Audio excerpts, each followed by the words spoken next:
Ambition,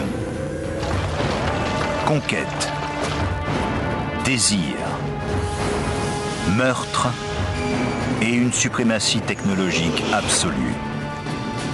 Ce sont là les pierres angulaires de l'Empire romain. Ils étaient poussés par un ego culturel collectif. Les réalisations colossales de Rome, stades, palais, routes, aqueducs, couvrent 3 continents. Ils concrétisent la puissance et les promesses de la civilisation la plus avancée du monde. Ces structures sont devenues le symbole de cette idée de Rome. Les prouesses architecturales des Romains ont couvert tout le monde connu. Et pourtant, c'est la démesure même de leur ambition qui a entraîné leur destruction.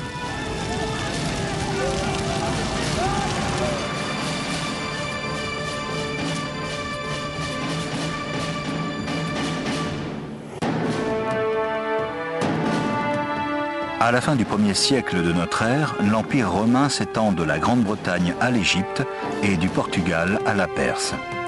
50 millions d'habitants, de peuples et de langues différents sont les loyaux sujets d'un seul empereur qui a toujours été italien.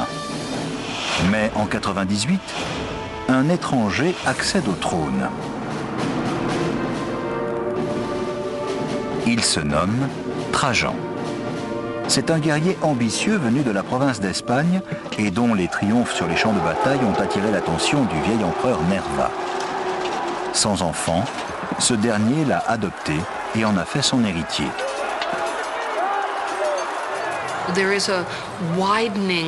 Les idées sur la signification de la romanité s'élargissent. Qui peut aider l'État et qui doit y participer? Trajan en est un très bon exemple. Il est le premier de toute une série d'empereurs non italiens. À la mort de Nerva, Trajan hérite du monde romain. Il entreprend immédiatement de prouver sa loyauté aux citoyens de la capitale. Il sait que pour cela, le meilleur moyen est de faire appel à leur indéracinable sentiment de supériorité.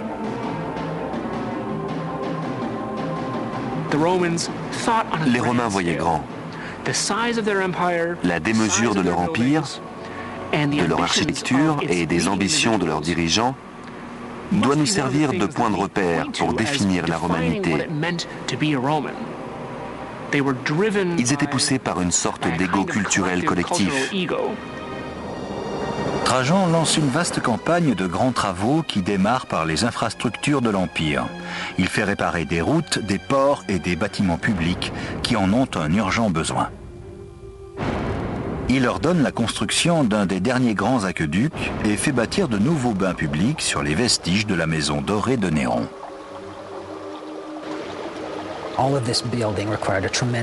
Tous ces travaux demandaient énormément d'argent. Et pour réaliser ses autres ambitions, il allait devoir en trouver bien davantage. Pour un Romain, cela signifie de nouvelles conquêtes. Dans sa 3e année de règne, Trajan lance une offensive militaire afin de trouver des fonds pour la construction d'autres monuments magnifiques. Il décide de conquérir la Dacie, une contrée retirée englobant la Roumanie et la Hongrie actuelle, qui tient tête à Rome depuis des siècles. Après des années d'âpres combats, les Daces capitulent en 106. L'empereur victorieux rapporte des centaines de tonnes d'or et d'argent de sa nouvelle province.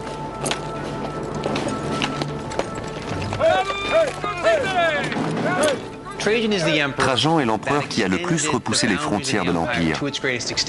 Il a dépassé ses limites et, ce faisant, il a rapporté plus d'argent, de biens, de butin que tout autre empereur. Il avait énormément d'argent à sa disposition.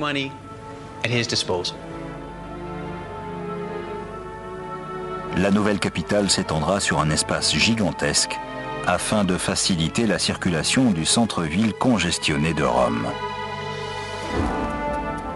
Depuis la naissance de la République, le vieux Forum romain a toujours été un centre gouvernemental, commercial et culturel. Des temples comme ceux des dieux Saturne et Vesta y côtoient tribunaux et bibliothèques. Le forum est important pour les Romains. C'est la place du village. Un lieu de rencontre où ils concluent des marchés, discutent politique, vendent des objets, échangent de l'argent. C'est un endroit débordant de vie. Il est très fréquenté, comme certains quartiers peuvent l'être aujourd'hui. Bien plus qu'aujourd'hui en fait, parce que toute la vie publique s'y déroulait. Mais à Rome, capitale du monde, le Forum se sent vite à l'étroit sur sa petite place. Le Forum était le cœur de la vie romaine. Mais la prospérité de la ville et la surpopulation étaient telles qu'on n'arrêtait pas d'y adjoindre de nouveaux bâtiments. Chaque empereur devait construire une nouvelle partie du Forum pour ses partisans. À l'époque de Trajan, Rome est une métropole d'1 million d'habitants et toujours en expansion. Il commande donc son propre forum, plus grand que ceux de tous ses prédécesseurs réunis.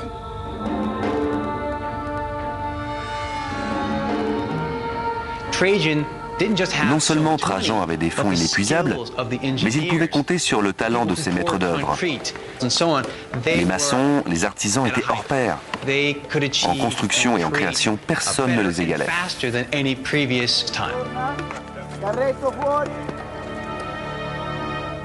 Celui à qui Trajan fait appel pour concevoir son forum, Apollodore de Damas, est aussi un étranger.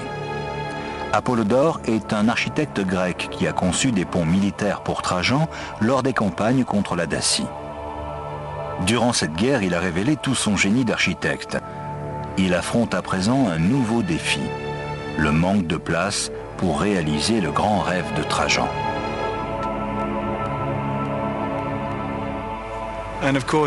Et bien sûr, comme dans l'immobilier aujourd'hui, l'emplacement est crucial.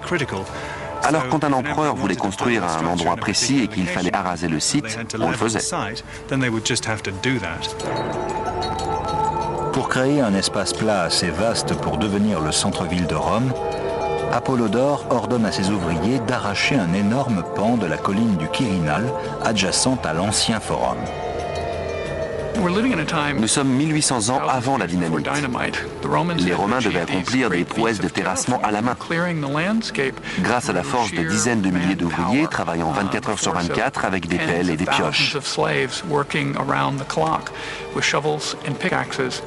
Imaginez une colonie de fourmis transportant une miche de pain. Elles vont la découper en petits morceaux et les déplacer l'un après l'autre. Une armée d'esclaves aplanit méthodiquement la colline rocheuse, rognant une hauteur de près de 40 mètres et créant plus de 55 000 mètres carrés de propriétés foncières de premier choix au cœur de Rome. Une cité de marbre s'élève bientôt sous la direction d'un empereur espagnol et d'un architecte grec qui remodèle la capitale. L'œuvre est inaugurée en 113. Le Forum de Trajan est un magnifique ensemble de bibliothèques grecques et latines, de statues colossales, d'une immense place centrale et d'une basilique de 2 étages, où les lois sont élaborées et les procès jugés.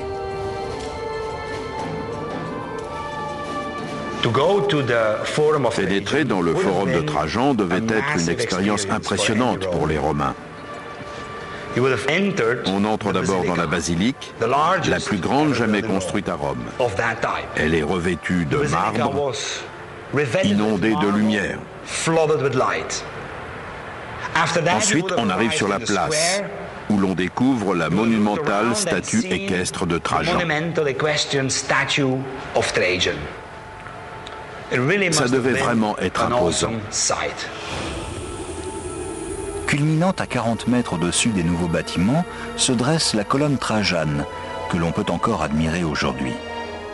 Un bas-relief racontant les guerres contre les Daces s'enroule en spirale autour de son fût.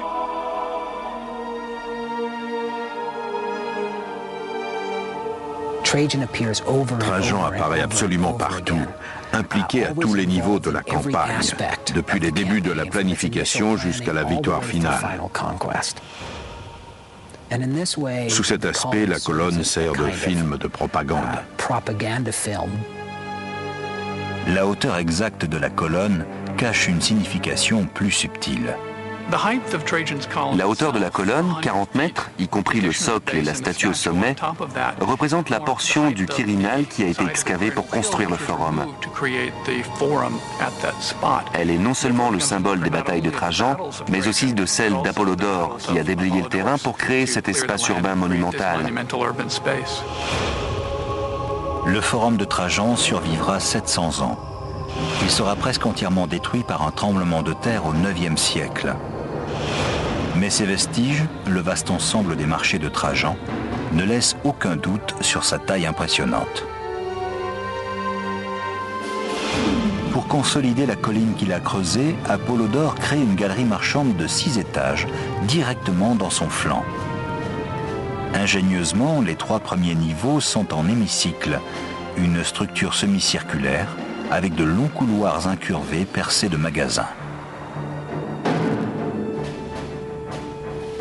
Les marchés sont là pour étayer la colline.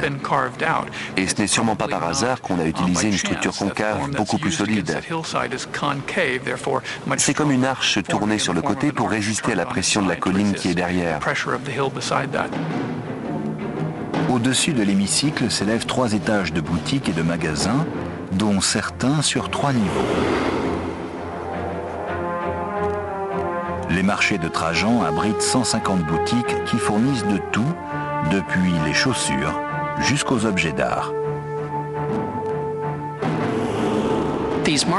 Ces marchés devaient vendre d'énormes quantités de produits venant des 4 coins de l'Empire, et peut-être même de plus loin.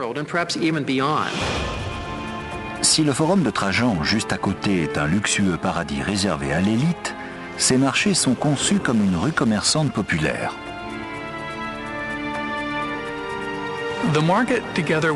Les marchés et le forum présentent 2 aspects de la culture romaine. L'opulence du forum, les colonnes de son avant-cour, ses dorures, en font un splendide centre-ville officiel. À 2 pas, les marchés, avec leur structure de briques, correspondent à la vie quotidienne du citoyen romain.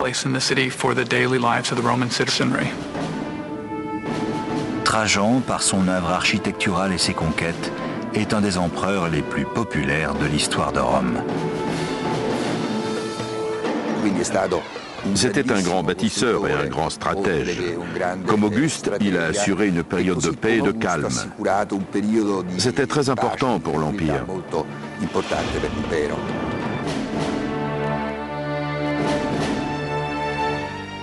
À la mort de Trajan, en 117, l'Empire n'a jamais été aussi étendu ni aussi riche. Mais une telle puissance a aussi ses inconvénients. Trajan n'a pas de fils biologique. Après sa disparition, c'est donc Hadrien, son fils adoptif, qui prend les rênes du pouvoir. Hadrien, comme Trajan, était un militaire accompli. Mais Hadrien avait compris que l'Empire ne pourrait conserver ses frontières élargies. Plus une frontière est longue, bien sûr, plus il faut d'argent pour entretenir ses défenses. Il ne cherchait donc pas à faire d'autres conquêtes, mais à préserver ce qu'il avait. On peut voir une preuve concrète de la politique défensive d'Hadrien dans une région isolée du nord de la Grande-Bretagne, à 2400 km de Rome. Lorsqu'il accède au pouvoir en 117, la moitié nord de la Grande-Bretagne est une contrée non colonisée, où les soldats sont confrontés à la double menace des hivers glacés et des incursions de tribus hostiles.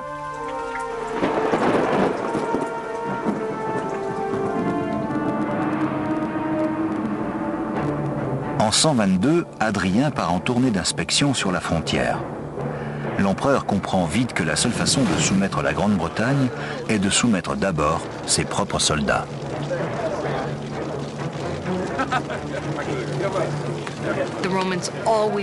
Les Romains ont toujours pensé que lorsqu'un groupe d'hommes servait l'État, il fallait le faire travailler. Sans discipline, il était inévitable que les soldats perdent leur temps, s'adonnent au jeu et se conduisent mal.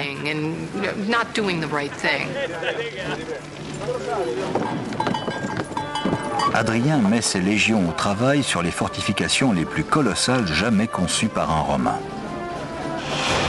Un mur défensif d'environ 120 km de long, barrant le pays de part en part. Aujourd'hui, le passage du temps a réduit le mur d'Adrien à ses fondations. À l'époque, il fait 4,50 m de haut, plus les 2 mètres des parapets. Le glacis et le fossé de 2 mètres creusé à sa base obligent les éventuels attaquants à grimper 10 mètres avant de se retrouver face aux légions romaines. Et si les envahisseurs, par miracle, parviennent à franchir le mur et à passer les gardes, un dernier obstacle les ralentit. Le Vallum. 2 rives séparées par un énorme fossé de 36 mètres de large, courant derrière le mur d'une côte à l'autre. Le mur d'Adrien est une barrière psychologique autant que physique. Sa façade monstrueuse, infinie, est le sévère rappel de la domination incontestée de Rome. D'une certaine manière, on peut comparer le mur d'Adrien à celui de Berlin. Un mur qui sert à repousser les étrangers et à maintenir le peuple à l'intérieur, ainsi qu'à éviter certains mélanges incontrôlés. La grande barrière d'Adrien est la plus grande fortification de pierre du monde romain. D'autant plus provocatrice que le terrain inhospitalier du nord de l'Angleterre la rend extrêmement efficace. Il y avait d'énormes difficultés parce que le terrain est très irrégulier. Il y a des apics, des vallées, des falaises de pierre. C'est pour cela que le mur était un monument de technique.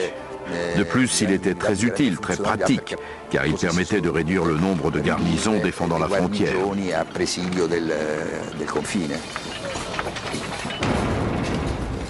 Il faut 3 légions, entre 15 et 25 000 hommes au total, pour venir à bout du transport des lourds blocs de pierre jusqu'au chantier. Une tâche épuisante.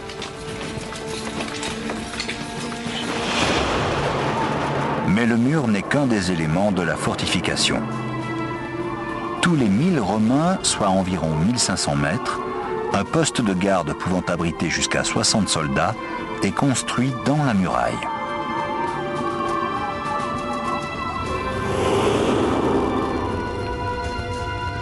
Deux tours plus petites, d'où les gardes peuvent surveiller la frontière en permanence, se dressent entre chaque poste. Enfin, 17 forteresses redoutables pouvant contenir 1000 soldats se succèdent sur toute la longueur du mur.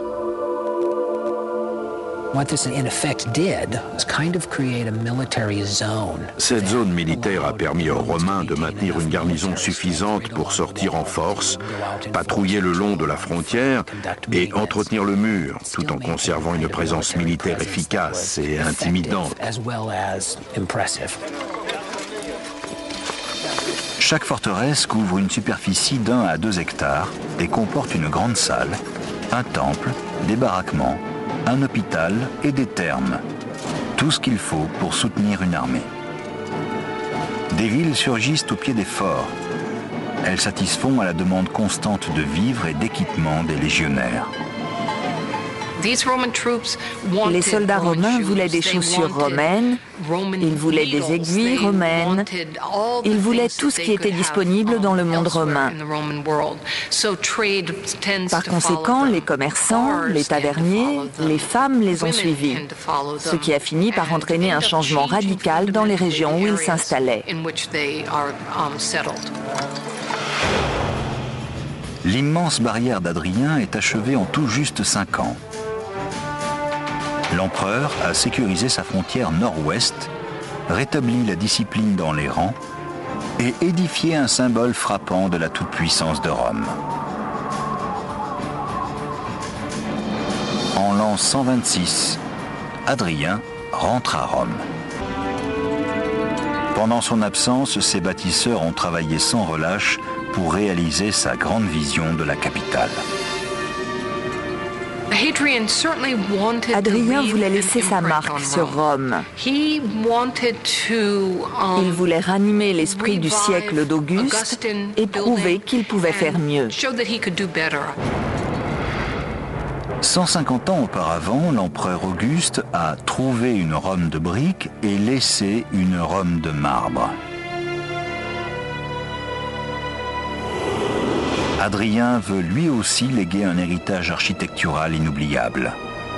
Et le joyau de cet héritage se rattache directement au règne de son illustre prédécesseur. Peu après son accession au trône, il décide de reconstruire un vieux temple de l'époque d'Auguste, détruit par un incendie. De ce tas de gravats, il va faire naître ce qui sera son chef-d'œuvre, le Panthéon, un temple majestueux dédié aux dieux romains. Le Panthéon est sans aucun doute la structure la plus extraordinaire de l'architecture romaine. Pourquoi? La rotonde. La rotonde. Un immense espace intérieur coiffé d'une magnifique coupole dicte toute la conception du Panthéon. Au centre, le dôme de béton de 43,30 mètres de haut et de diamètre égal forme une sphère parfaite, et ce, sans le support de colonnes de contrefort. 43,30 mètres, c'est une très grande portée. Ils avaient du cran de se lancer dans quelque chose d'aussi vaste, d'aussi démesuré. C'est une de leurs grandes réussites. Durant 18 siècles, le dôme du Panthéon demeurera la plus grande structure autoportée en béton du monde. Avant de commencer à déverser le béton qui formera le dôme, les ingénieurs d'Hadrien doivent savoir comment réorienter la poussée pour soulager le centre. Sinon, lorsqu'ils retireront l'armature de bois qui le soutient, 3000 tonnes de béton s'écrouleront sous leur propre poids. Aujourd'hui, quand on construit en béton, on introduit une barre tendue en acier qui porte la moitié de la masse. Les Romains n'y ayant pas accès, la base du dôme du Panthéon poussait constamment vers l'extérieur. Les bâtisseurs du Panthéon imaginent plusieurs solutions radicales pour faire en sorte que le dôme et la réputation de l'empereur ne s'effondrent pas. Ils construisent d'abord un mur de 6 mètres d'épaisseur servant de support à la coupole. Ils ont utilisé les murs de la rotonde pour empêcher la poussée extérieure du dôme. Ils lui servent de contrefort. Puis, quand la coupole a presque atteint sa hauteur maximale, ils utilisent un béton au granulat allégé et le coulent en couches de plus en plus minces. Le béton romain, comme le nôtre, est fait d'un agrégat en général de pierres qui servent à lier le mélange. Pour le dôme du Panthéon, les Romains ont utilisé une technique courante à l'époque consistant à introduire des pots vides dans le mélange pour déplacer le béton et aérer la masse.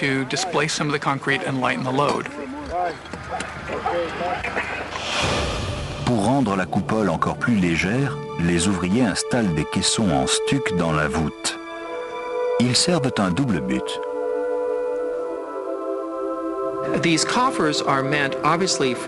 Bien sûr, les caissons sont là dans un but esthétique.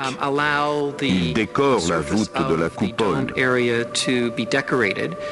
Mais en même temps, ils réduisent la quantité de béton nécessaire à sa construction.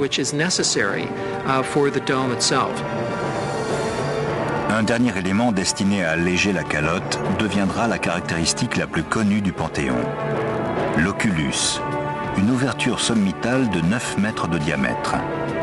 Il élimine la poussée du béton au point le plus fragile du dôme et il illumine l'intérieur comme le soleil éclaire la terre.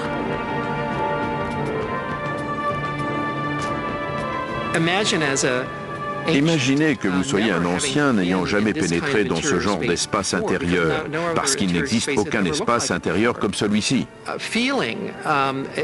Vous êtes alors submergé par l'atmosphère religieuse de ce bâtiment dédié à tous les dieux. Les bâtisseurs du Panthéon s'efforcent d'atteindre la perfection et y parviendront presque. Mais un mystérieux défaut dans sa conception déroute jusqu'à nos architectes modernes. Le portique avant. La colonnade qui donne accès à l'intérieur est trop bas d'environ 3 mètres. Il n'est pas collé à la rotonde au bon endroit. Pourquoi ne pas avoir utilisé des colonnes de 15 mètres au lieu de 12? On ne peut que spéculer. Ont-elles coulé en Méditerranée? Les Romains n'ont-ils pas pu se procurer la pierre à temps pour qu'Adrien inaugure le temple? Nous n'avons aucune certitude. Depuis des siècles, le Panthéon est une troublante énigme architecturale. Mais sa construction n'est qu'une des pièces du puzzle. Le grand mystère, c'est qui en est le concepteur. Aucun document ne révèle l'identité de son architecte. Actuellement, certaines théories penchent pour l'empereur Hadrien lui-même. C'était quelqu'un de très polyvalent. Il peignait, il écrivait de la poésie et il adorait l'architecture. Il y a tant de dômes dans les bâtiments d'Hadrien qu'il me semble qu'il pourrait avoir eu sa part dans celui-ci.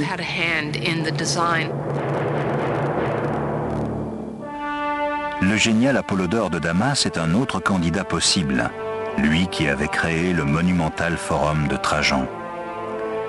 Il a des doutes sur les talents d'architecte d'Hadrien et il est assez courageux pour le déclarer en public.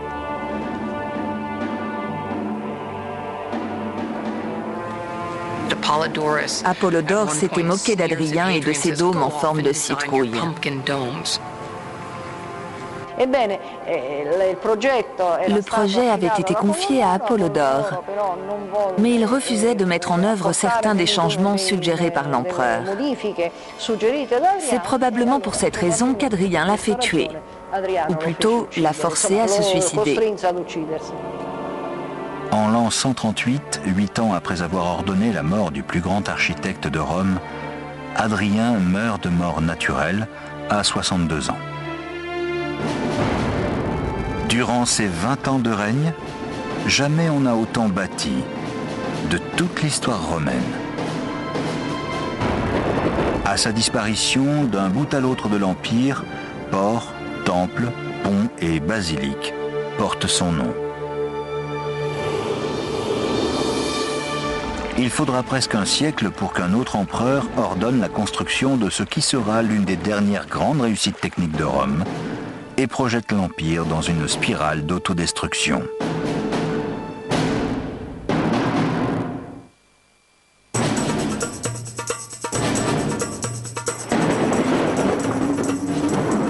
Dans la décennie suivant la mort d'Hadrien, l'Empire romain conserve son hégémonie en Europe et en Méditerranée.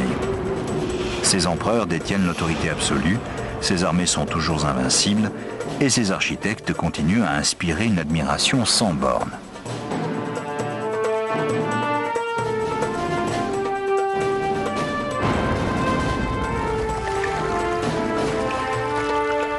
Leur chef-d'œuvre, un colossal ensemble de bains publics, est commandé en 212 par un homme corrompu et assoiffé de pouvoir du nom de Caracalla, qui a accédé au trône à l'ancienne manière, par le meurtre. Le père de Caracalla, l'empereur Septime Sévère, voulait que ses deux fils règnent ensemble. Mais Caracalla et son frère Geta se détestent. Après la mort de leur père, l'élimination de l'un ou de l'autre n'est plus qu'une question de temps. Caracalla frappe le premier. Caracalla l'a fait tuer sous les yeux de sa mère, ce qui me semble particulièrement horrible. Le nom de Geta a été gratté sur les inscriptions, son image a été martelée, mais ils ont beau avoir effacé son nom, ils ont laissé des traces de leur travail. Nous savons que l'État a pris des mesures pour éradiquer son souvenir, et c'est une leçon à ne pas oublier. Sous Caracalla, le sang coule à nouveau dans les appartements impériaux.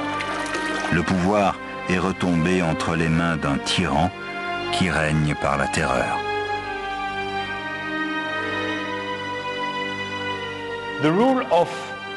Le règne de Caracalla se caractérise par le fait qu'un simple homme, l'empereur, se place au-dessus de l'homme, dans la sphère des dieux.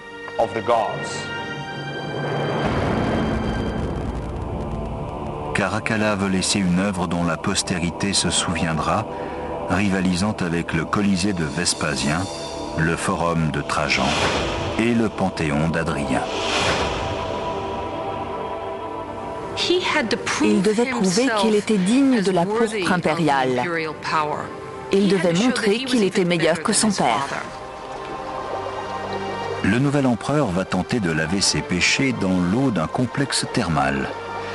Depuis des siècles, les bains font partie intégrante de la vie quotidienne des Romains. Ils se composent d'un ensemble de piscines chaudes et froides. Mais on ne fait pas que s'y baigner. Ce sont des clubs de loisirs ouverts à toutes les classes sociales.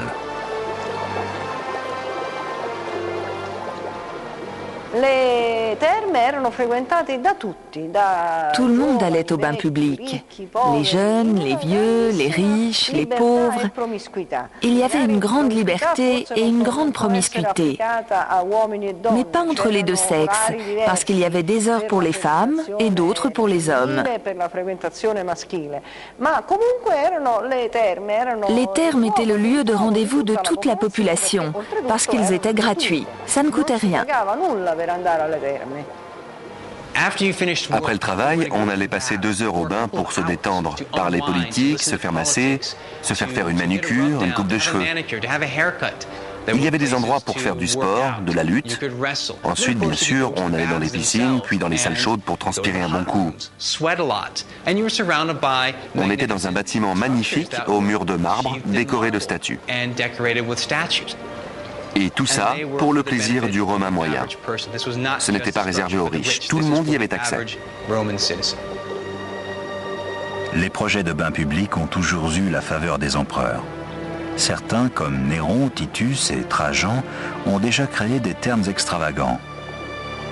Caracalla a bien l'intention de les surpasser tous avec le plus vaste complexe jamais bâti.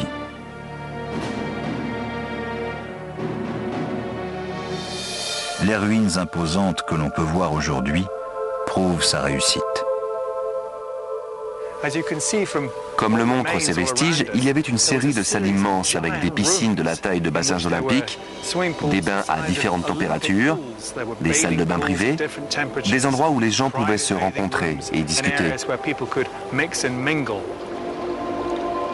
Le bâtiment principal, plus grand que la basilique Saint-Pierre, est entièrement habillé d'or et de marbre. De précieuses mosaïques, dont il reste encore quelques fragments, couvrent le sol.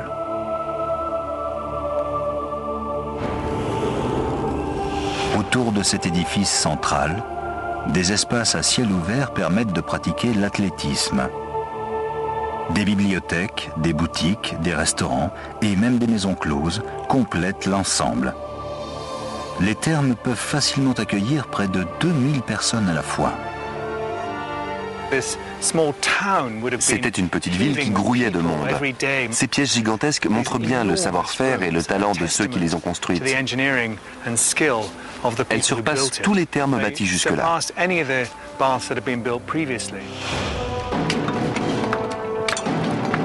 Les ouvriers de Caracalla font des heures supplémentaires pour finir au plus vite.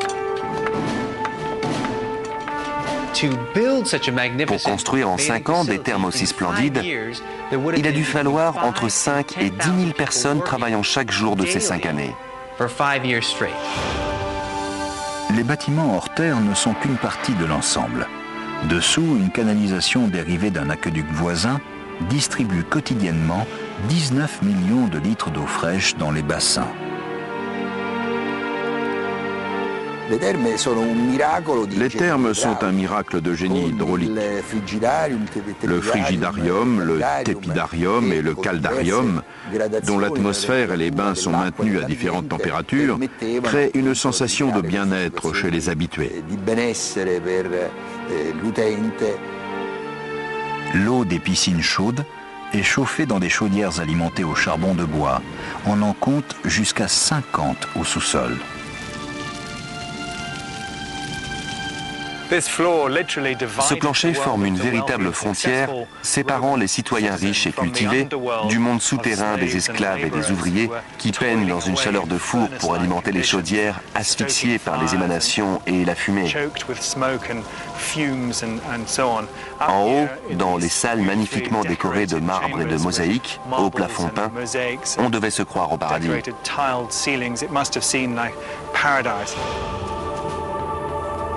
Les thermes de Caracalla ouvrent en 216. Ils sont un des derniers exemples des prouesses techniques des Romains et combinent tous les savoir-faire perfectionnés au cours des siècles. Un établissement thermal comme celui de Caracalla combine plusieurs des réalisations techniques des Romains. La production de briques, la maçonnerie, l'importation de marbre.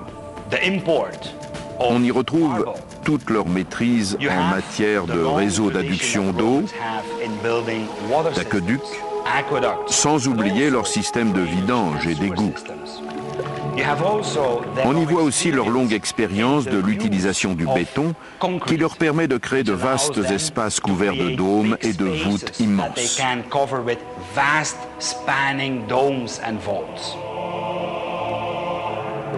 Si les thermes de Caracalla sont très réussis, on ne peut pas en dire autant de son règne.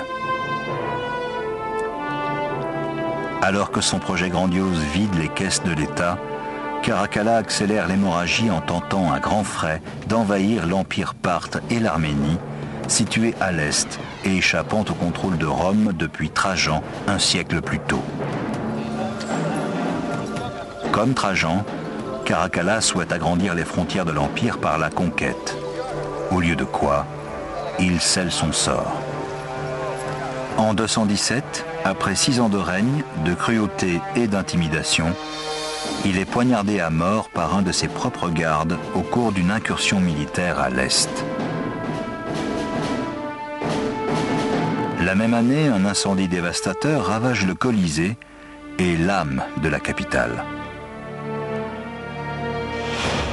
L'amphithéâtre sera reconstruit 20 ans plus tard, mais rien n'arrête le déclin de l'Empire.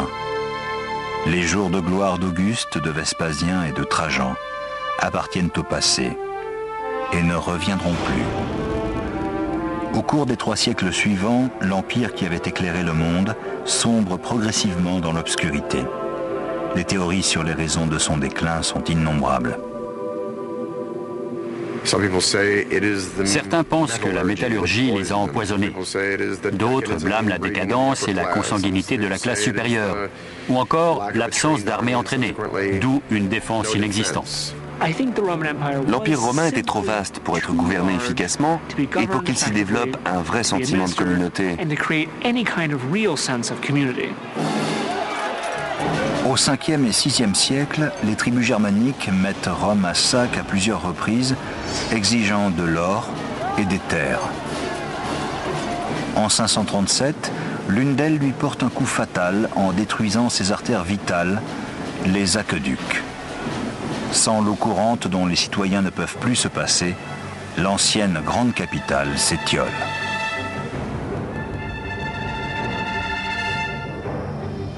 Sans eau, on ne pouvait pas vivre en ville ni arroser les jardins et les potagers. d'1 200 000 personnes, la population a chuté à 12 000, une diminution de 99%. Mais 1500 ans après la chute de Rome, son héritage inspire et surprend encore les bâtisseurs d'aujourd'hui. De leur temps, les Romains étaient capables d'accomplir bien des choses que nous ne pourrions pas reproduire sans les technologies modernes. Il nous serait certainement impossible de réaliser un dôme comme celui du Panthéon sans ordinateur, ou de déplacer un flanc de colline sans engin de terrassement. Avec leurs outils, nous ne serions jamais capables d'en faire autant qu'eux. Mais ce que les Romains nous ont peut-être enseigné de plus important est une leçon que Jules César, Néron et Caracalla n'ont jamais comprise. La même ambition qui nous mène au progrès peut aussi entraîner notre chute.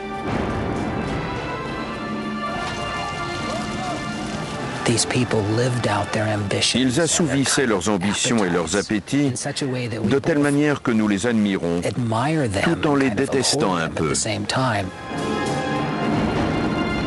Les anciens Romains étaient souvent violents, vindicatifs, avides et égocentriques. Mais les magnifiques monuments qu'ils ont laissés témoignent non seulement de la puissance de leur civilisation, mais du potentiel illimité de l'humanité.